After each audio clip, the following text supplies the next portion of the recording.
The front gate creaked, like it remembered him. Raymond Walker stood still in the overgrown path, watching the house he hadn't seen in over 40 years. Weather-beaten but intact, the porch still leaned slightly to the left, just like he remembered the day he was told to leave. Not asked, told. No goodbyes, no packed lunches, just a stare from his father, silent and stiff as stone, while his Uncle Frank signed the paper that cut him loose. He was 19, gay, and caught kissing a boy. That was all it took. 61 Raymond had returned, not as a son, but as an executor. The house had passed into his hands 3 years ago when his father died. The lawyers delayed, the paperwork dragged, but eventually the deed came with his name on it, not as heir, but as a legal formality. He was here only to finalize the sale box. The memories and lock the door on a house that had never once called him home. There were no family photos on the mantle, no dusty awards or yellowing certificates bearing his name, only cold furniture and cold air, like the house had frozen in time the moment he left. Raymond ran a hand along the faded kitchen counter. He remembered how his mother used to sing while cooking here, but she died young. Too young to object when Frank took control of everything after Harold Raymond's father fell into silence. He never hit Raymond, never shouted, never cursed his name. But when the moment came, he said nothing. And that silence did more damage than any words ever could. Outside, the wind picked up scattering dead leaves across the porch. Raymond stepped back out and pulled the for sale sign from the front yard. He wasn't planning to cry. Not for this place, not for people who had chosen pride over love, but his chest felt tight, like grief had waited 4 decades for this exact moment to settle in. He was about to lock the gate when he heard a voice call softly from next door. "Raymond, that you?" He turned to see Mrs. Elsie, the old woman who used to wave to him from her porch when he was a boy. Her hair was thinner, her steps more fragile, but her eyes still held the same quiet knowing. "I didn't think you'd ever come back," she said. "I didn't think I would either," he replied. She smiled, then slowly made her way inside and returned with a wooden box, worn and dusty. She placed it gently into his hands. "Your father left this with me," she said. "Told me to hold on to it, said give it to him if he ever comes back. If he's old enough by then." Raymond stared at the box, uncertain whether to open it now or throw it in the nearest dumpster. It wasn't heavy, but it carried a weight his shoulders had forgotten how to bear. "I thought he didn't want anything to do with me," he murmured. Elsie didn't answer that. She just gave him a look. The kind older people give when they know something you don't, but trust life to do the telling. Instead, that night, Raymond didn't sleep.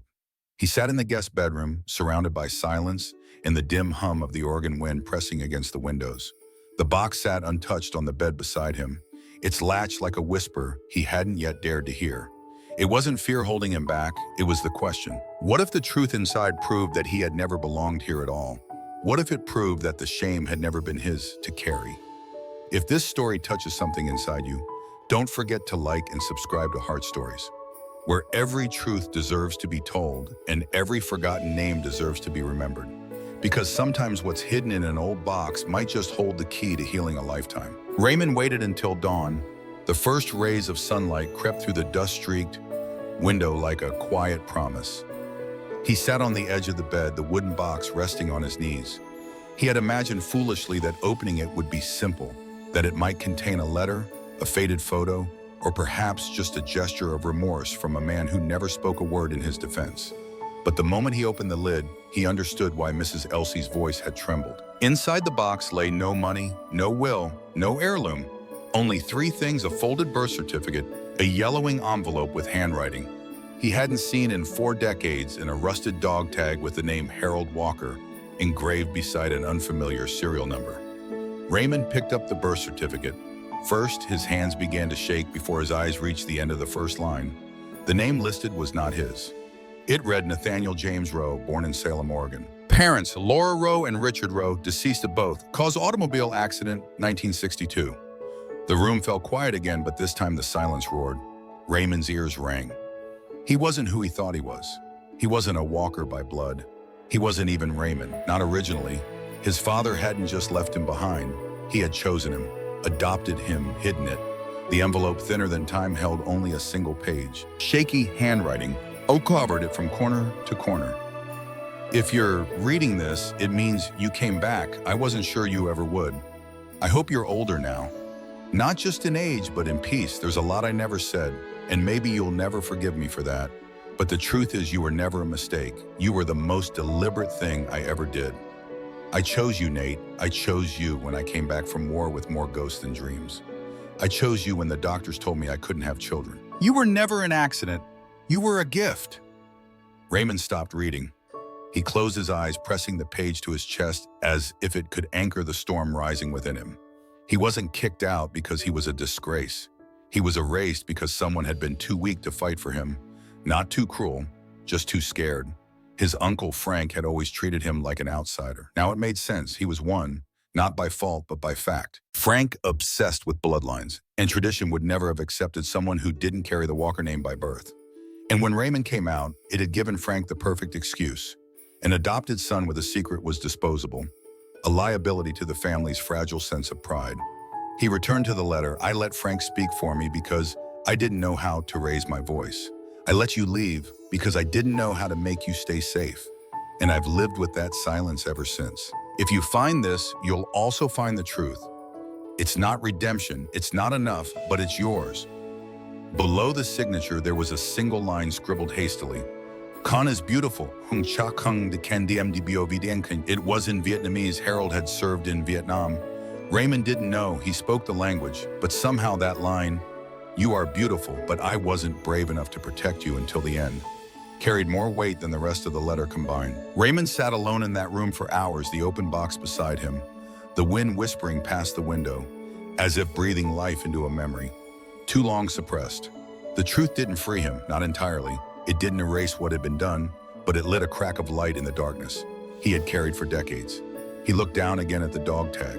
For the first time, he noticed that the reverse side had been scratched by hand. 4 words, simple, messy.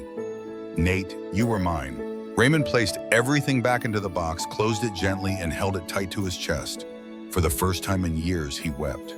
Not from grief, but from the sudden release of a truth that had been held too long. He wasn't just the son who'd been thrown out for kissing a boy. He was the son someone had chosen, when they could have chosen no one at all. The next morning, Raymond sat at the kitchen table with the box still beside him, its contents neatly laid out as though touching them again might offer more answers. But the truth was already plain. He had spent his life mourning the silence of a father who never stood up for him, only to realize now that silence had been a shield, not a sword. Harold hadn't hated him. Harold had feared losing everything: the land, the respect of the family, the control he had worked decades to earn back after the war. And perhaps most of all, he had feared that his one act of rebellion, adopting a child without blood ties, would one day be used against him. That fear, as it turned out, had come true. But as Raymond stared at the dog tag and the birth certificate again, a new ache began to stir. Not grief, not even anger, but a quiet, unshakable need to know. Who were the Rose, Laura, and Richard, the names listed as his biological parents? 2 ghosts in an old record. Where had they lived? Had anyone else in their family survived the crash? Was he mourned? Was he even missed? He had never asked these questions before because he had never known to ask. For 61 years, he had believed he was a mistake, clinging to the edges of someone else's bloodline.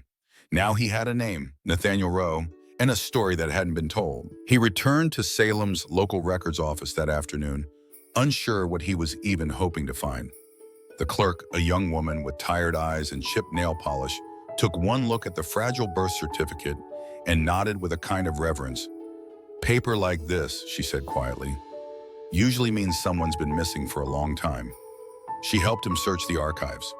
The accident had occurred in January of 1962. A sedan hit a patch of black ice on the bridge near Silverton and flipped into the river. 2 adults died. 1 infant was rescued by a passing truck driver unnamed at the time. The story had made a small column in the local paper. "Miracle baby survives winter wreck." That baby had been Raymond. He found a photo grainy and half-faded of a firefighter holding a blanket-wrapped child in his arms beside a crashed vehicle. No name. No clue that he would one day be someone called Raymond Walker or Nate Rowe. Just a child waiting for someone to decide what would come next. Further digging revealed more. Laura and Richard Rowe had no surviving relatives, no other children. Harold Walker had filed for adoption less than 6 weeks later. A single man, veteran status, war commendations. Property ownership. He met the criteria. No questions asked, no investigations needed. The adoption had been sealed. But buried deeper into the paperwork, Raymond discovered one more name, Father Amos Leary, listed as the contact who had signed over guardianship from the Catholic orphanage to Harold Walker.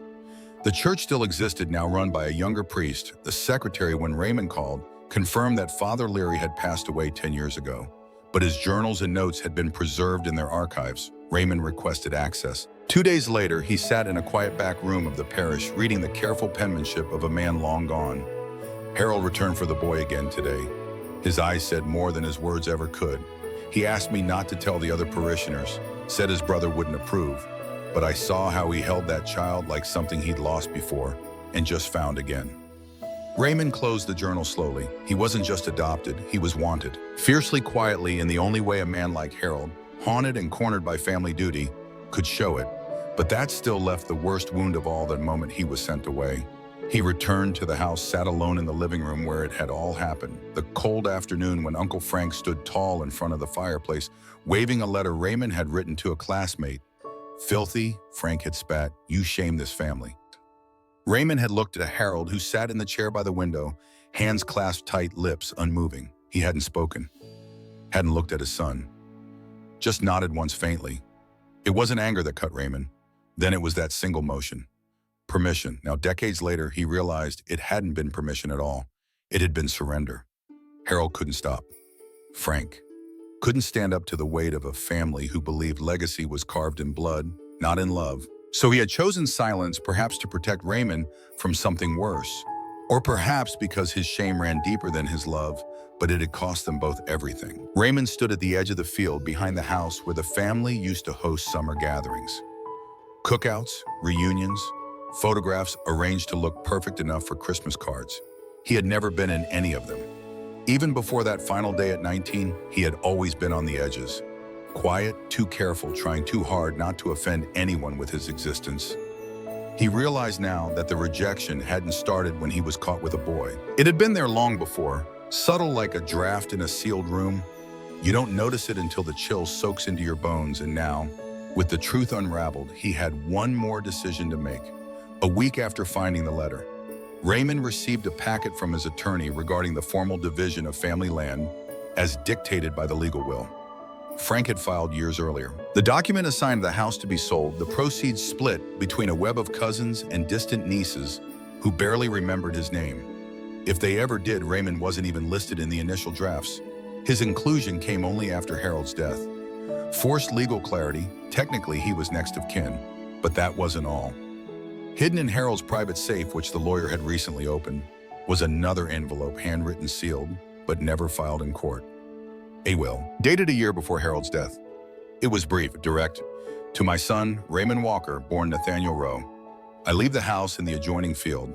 Let no other lay claim. It is not family legacy they want. It is property. But you know what to do. Frank will never understand, but you will use it to build something they can't erase, because it never came from blood. It came from choice. The lawyer had hesitated to show it at first, knowing it would challenge the official document on file. Legally, he said, this might not hold in court unless you fight. Raymond read the note again, then looked at the signature. The pen pressure wobbled near the end, a sign of Harold's shaking hand, but the name was clear. It wasn't bitterness that filled Raymond in that moment, it was clarity. The house was never meant for the family, not the ones who smiled for photos, not the ones who inherited land, but none of the weight that came with it. It was meant for him, not as a favor, but as a final truth. Harold hadn't found the voice to say aloud Raymond didn't want revenge, but he also refused to let silence win again. He declined the sale. Instead, he offered to buy back the house from the estate, using his own savings accumulated over decades of freelance architectural work and modest living. The others, seeing little value in an old property out in the rural quiet, agreed. They signed it. Frank, furious, called him once to shout. Raymond didn't pick up. Weeks later, standing in the front yard with the deed in hand, Raymond felt no triumph, only a kind of stillness. For the first time in his life, the house didn't look like a monument to rejection. It looked blank, like something waiting to begin again. He renamed it, not with a plaque, not with a social media post, just a quiet change on the county record in a wooden sign above the gate, the First Choice House. It was not a reference to him being the firstborn or the rightful heir. It was a truth hidden in Harold's letter. You were never an accident. You were a gift. You were the most deliberate thing I ever did. Raymond began slow renovations, but not to return it to its old form. He tore down the dining room walls, opened the back of the house into the field-created space, not for entertaining, but for refuge. Within months, the house opened its doors to its first guest, a college student named Miles, 22, who had been disowned after coming out to his parents in a nearby town. Raymond didn't ask for a story.